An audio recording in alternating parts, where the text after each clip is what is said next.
Tuesday, June 3rd, market analysis, Stan Ehrlich. Good morning. Still got a little cold here, so excuse my cough. And my voice is not quite normal yet. So, we got a little more strength than I was expecting. We are in the process of challenging or making new highs for quite a while. As you can see on the E-mini, and I always start out with the stock market indexes, go to futures, and I've got a few stocks that I follow. So this could be a new high for the rally, and we're very close to making a new high as far as rally highs are concerned. If we can close above the high made just recently on May 29th, then we probably are going to move all the way up to the tops that developed during November, December, January, February, which would be 62.10, give or take a bit, a little above 6200. So we're either going to stop right around here, and I've been saying that for a couple of days, and it hasn't stopped, and it's kept on going up a bit more than I've expected, granted. So I'm forced to turn bullish if we do have a higher close. We're not overbought. I don't have any reversals. I've got no indication that it's stopping. So I'm not turning bullish yet. I still think we may probably, in my opinion, be building a minor top here. And we've got gaps to close at lower levels. You can see them marked by my little zones here. They look identical to a support and resistance area, and they sort of act like the same thing. So I'm looking for a gap to get closed at 57.17. And my downside expectation, if we turn down, and we have not yet, just despite my coaxing, would be in the ballpark of, let's call it 5,600 to 5,550. That is my expectation at this point. But I'm on the edge of having to say, oops, I'm sorry, I have to turn bullish. But I'm not there yet. Close. Next chart is simply the 1-minute data on the E-mini. And as you can see, we've had since about 1 o'clock in the morning, California time, 1:20, the low of a break, a very steady, extremely consistent move up, has showing no signs of turning back down. No lower lows over a short period of time, higher highs over a short period of time. It's just a freight train at the moment. Fairly unusual. Next, Spider. We are in new high ground since early March. This is June 3rd. So if it stays here, I'm going to have to turn friendly again for a move all the way up to approximately the triple highs that we saw no December, January, February, March. Or February, I meant. So let's see what the market can do as far as holding is concerned, which would be basically bullish, and or more strength would be definitely more basically bullish. Or maybe it'll flip back down. We'll see. I don't think it's going to happen before the end of this recording. Next, continued strength in the SPY keeps on going. Ever ready bunny. So we're now making more progress more quickly in the QQQ. What can I say? I have been watching this market for the last 2 to 3 weeks and expecting more weakness. And the last couple of days have definitely humbled my opinion. Don't like that much. So we could be on the verge of moving up to the highest highs for the trend for a long period of time, years, and many more. So we'll see what happens here. This is make it or break it kind of situation. Next, very strong and a little extreme overbought at the moment on the QQQs. So there's chances, but I keep seeing it and it doesn't do it. NASDAQ. New high close for the trend up. Almost a new high for the high of the rallies. in a major resistance area, but showing no signs of turning down. Now, the NASDAQ has gotten overbought today again. So RSI is just a little bit above 75 at the moment, and anything at or above 75 I consider to be overbought. I know Wells Wilder's original RSI had 30 and 70 for oversold, overbought. I learned RSI from Wells himself in the 70s and 80s. This is my custom version, of course. It's not plotted, shown like his. I want to know what the highest high was tick for tick during the day. The lowest low for RSI was tick for tick during the day. And that information is useful to my analysis purposes. Okay, I'm going to have to turn bullish with a strong close like this, cautiously. Next, continued strength in the NQ, just keeps going like a freight train. Next, YM. Not quite there yet, but getting closer and closer to new highs, new high closes. Remember, when you're making new highs, especially for multiple weeks and months, you really need to close above the previous rally highs, or it could be a bull trap. And then we see that lots, and I try to point it out every time I see it happen. Excuse me. So, 1 minute chart on the YM, still looking awful strong. There was a nice big twitch here this morning, but it managed to recover and made new highs, obviously. Very strong, much stronger than I expected. Again, I'll say that. Russell against resistance, not quite the same situation. It may just be lagging behind and about to do what some of the other indexes have done, making new highs and or maybe new high closes. So this looks like it could have trouble, as it has had in the last few weeks, a little bit higher. But I got to keep a close eye on it. It's not, as far as the indexes are concerned, doing quite what I expected. Period.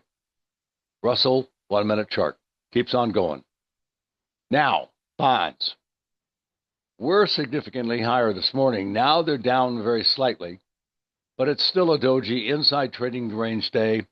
And I don't have any problem with this, except I'm a little disappointed that we didn't get more upside follow-through, which still could happen, because it doesn't look like it. Yesterday, we came back down into the middle of the range of the bullish engulfing, which was great, because that's a typical ER3 buy signal area to buy. And this morning, it started to pan out very nicely with a nice profit. You could have locked in something small. And that is exactly what my strategies basically do. Anytime I get a profit that's going to cover the grocery bill, I lock it in. Period. And hope it keeps going. Now, could stop here, turn back up. But any continued weakness from this point is going to begin to damage the triple buy signals that I've had here in the last 2.5 weeks or so. Adding to my expectations of continued strength. But this is not happening at the moment. Down a little on the day, but I wished it was up 10 or 20 or something. 10-year notes, down 6, below yesterday's lows, pulling back a little bit. But again, as far as the bottom possibilities or probabilities are concerned, this is not doing any major damage. It's just momentarily a bit disappointing. I wouldn't be buying here. If I was long, I'd sure as hell, as I always do, protect myself.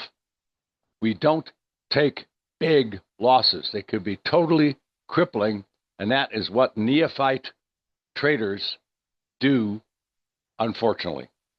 They just don't know how to handle the risk factors. Next, we got a little bit of a dip, but we're close to the high of the day in crude oil. It's still pushing against a resistance area. We'll see if it can break through above 64.30. Any close above 64.30 should be pretty bullish. That'll push it all the way back up. Oh, I didn't realize there's a small gap right up there. Okay, I'll put a marker in that area. And right about like that. And right there. That's good. So there's a reason, besides breaking above resistance, if it can do it, to rally up to as high as the gap closure, 69.40-ish. and test these previous highs. So I'm about to turn flat out friendly, but I'm slightly optimistic about the upside because the lows have a whopping perfect bullish engulfing green on April 9th and another bullish engulfing that has been turning out to be pretty good at this point. At first, a few days, good, and then it just went sideways. Now it's regaining some strength, I hope, I think, maybe. Not quite sure. Need that close above 64.30. Natural gas is not acting like I was expecting. Remember, we've had a very interesting head and shoulder top develop that on Thursday of last week tested the neckline. On Friday of last week tested the neckline. On the close, right smack at the lows, did not break below the neckline. It should have. Yesterday, hopefully, it didn't. It rallied a chunk. Today, it's up just a hair. This has got to break down below that neckline and make lows lower than last Thursday and Friday, ASAP, or something's really wrong. And this has already started to show me that things could not be working out as the pattern normally, usually predicts. Then what? Sideways is, not particularly likely. No market goes sideways for very long. So the upside. Or it totally ruins the head and shoulder and does something completely weird, but that may take a little while. So I'm very skeptical about the head and shoulder at the moment, but I will be talking about a lot lower if very soon, like this week, we start closing below 34.24, in particular below 33.30. Next, heating oil. More strength, turned around, didn't see it coming, sharp rally. By the way, anytime something happens that you didn't see coming, you better be flat so you're not losing any money. If you're lucky to be on the right side, great. But the point here is always, always, always, always, always, always protect yourself. Have a trailing stop in, some kind of protective stop, commonly called a stop loss order. They can be used to stop out a profitable trade. Stops can be used to get into a new long or short. So stop loss is really not that descriptive of what a stop order can do. It's a little misleading. It can be used, again, to stop you out of a profit. It can be used to stop you into a new long, and it can be used to be stopped into a new short. So next, gold. It broke the bear trend line across the top of a slightly sloppy downward slanting channel yesterday. A little bit of a dip at the moment today, came down toward the trend line, which is just great. No problem with that whatsoever. Classic. Maybe starting to move right back up again. Classic.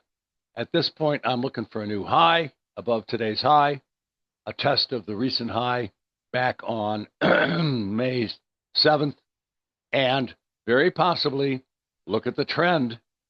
The trend is your friend. Up. New high for the whole trend, maybe. Next, silver. Basically same kind of comment. Now, the trend is only a 2-month move up. I'm not sure you really want to call that a trend, but it's a new high for 2 months. So that's a fact, not an opinion. This is the highest level since April 3rd, and here we are June 3rd. So I like what I see, but we are extremely close to overbought, deserves a minor downside correction. There's a very small gap between yesterday's high and today's low, and that is right about where support is. So a dip down to 34, maybe 34.15 or so, and then back up. Looking friendly, mildly bullish. Next, platinum. Coming around today, starting to rally. Remember, silver should generally start to be going up. Gold should continue to go up and back to platinum. Now it's starting to turn up. No oversold, no bullish engulfing. It just simply is turning. That happens. You don't necessarily get all the lovely little indicators that you'd like to see happen when markets turn. They absolutely, unequivocally, emphatically will take you by surprise, especially when you're not looking. Doing this 53 years. Next, high-grade copper. Doji inside day, basically. We might have made a lower low by a tick or something than yesterday, but basically it's a doji. And it stopped dead at resistance yesterday. That's classic. Pulling back down. So we are between a rock and a hard spot, or is that the rock and that's the hard spot? I don't know. But trading range. Next. Soybeans, oil, meal, corn, wheat. We don't see enough bullish action. There's not anything super bullish happening in the grains. They're all looking rather lackluster, dull, and as a result, sinking slowly so far. And that's exactly what I think we're going to see until I can get a handle on some kind of bullish development. I'm afraid I don't see anything bullish about the grain complex for the most part at this point. Looking for slightly lower levels, testing major support, about 1,000. Next, new low, soybean oil, but yesterday and today were oversold. So a little bit of a bounce up to resistance at 47.40 and then down again looks likely, if it can bounce in the first place. Next, soybean meal. Big sideways, major trend down, nothing great about this. No new highs. We got to start closing above 300 in order to get something bullish developing. In the meantime, sideways to lower. Can't help it. That's the way it looks. And here we are, another new low in corn. Yes, it got slightly oversold. Yes, it looks like it could have a bounce. And yes, it's in a support area. But the fact is, it did make another new low since October of last year. There's nothing super bullish, just a little bit of a bounce because of oversold and support. Now, if I got a big reversal here and got above yesterday's high, that would mean I would get a green bullish engulfing ER buy signal. That would change things completely. But I ain't got it. There's nothing going on. I'm sorry. It could go sideways to a little bit lower easily enough. Wheat. Sideways, minor new low, no bullish pattern. Just can't get anything started here. Sorry. I would love to have a bullish story to tell, and I'm neutral to bearish in the grains in general. Cattle. Rally up. Almost a reversal down. We almost have an outside down day, and it looks like it's about to happen any minute. We didn't get overbought, so it's not going to turn red. But we did have, and so far still do, a bearish engulfing ER sell signal on the high day. It's really great because sometimes they're only bearish for a day or two. Sometimes they don't work at all. But sometimes the signals, this happened to be a green one, bullish, April 9th, are whoppers. And another bullish one, March 4th, profoundly bullish. And other ones that don't look particularly profound, but they are November 15th of 24. So we got a variety of mostly pretty decent signals here, a few that didn't work, and we never take large losses. We always have a stop in, and the automated trading system ER signals puts the stop in for us and moves the stop for us automatically. We don't have to do a thing but watch. What do we got? COGS. We got an outside down day, bearish engulfing, if we close lower than yesterday's close, which looks likely. Pardon me. So now, having tested resistance, it's not doing very well. I'm looking for a move back down to the same lows we saw before. Maybe 100.75, maybe a little bit higher, 102, but a move down. Next, Shell, a stock. New highs. In a resistance area, it's going for that gap closure situation I've been talking about for a week or two or three. So I think it's going to be heading right up to 69.60, maybe even higher. But that's like a magnet. Gaps are almost always closed. They're like a black hole in space. They tend to suck the price action back into the gap. Looking for more strength here, closing gaps, and maybe even more. We're getting fairly close to overbought, so that would be a real nice coincidence if it were to jump up, close the gap, get overbought. That would cause me to say we're likely to turn down for a bit. Apple, improving, nothing great. Almost a new high for about a week. The important thing here is the low that happened on May 23rd was oversold, and it gapped down on that day, and it was at a support area, turned around nicely. So I'm looking for a move back up to the trend line at least, because it moves down. It'll be about 207-ish, 208 in a couple of days. I'm not so sure that's going to stop it. I think we probably can move through that. Now, this little bear trend line, I drew in because it looked like a neckline, because that looked like a shoulder on May 7th. But now you've got a double shoulder on the right, but a single on the left, and that is not typical. If you have a double on the left, you're going to have a double on the right. They're very symmetrical formations most of the time. So this is throwing it off completely as far as the pattern's concerned. All I've got is a little resistance line, resistance levels above, but I am looking for more strength short term. Tesla.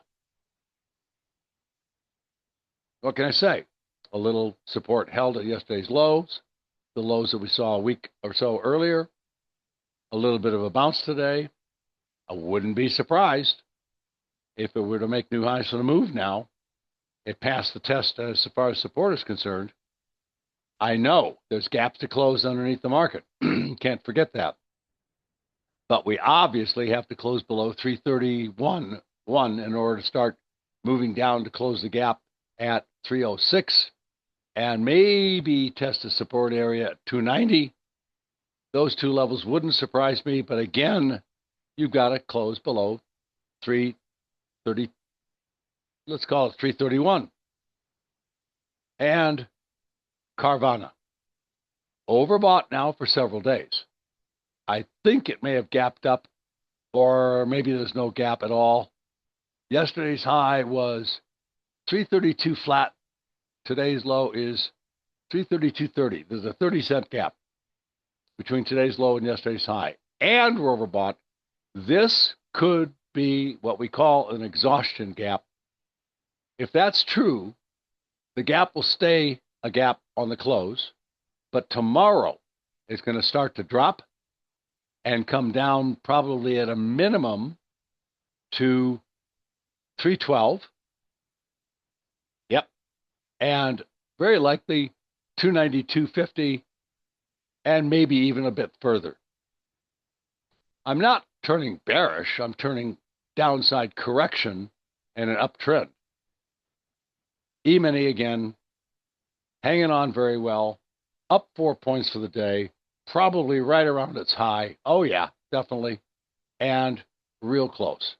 You guys have a great day and profitable trading to you.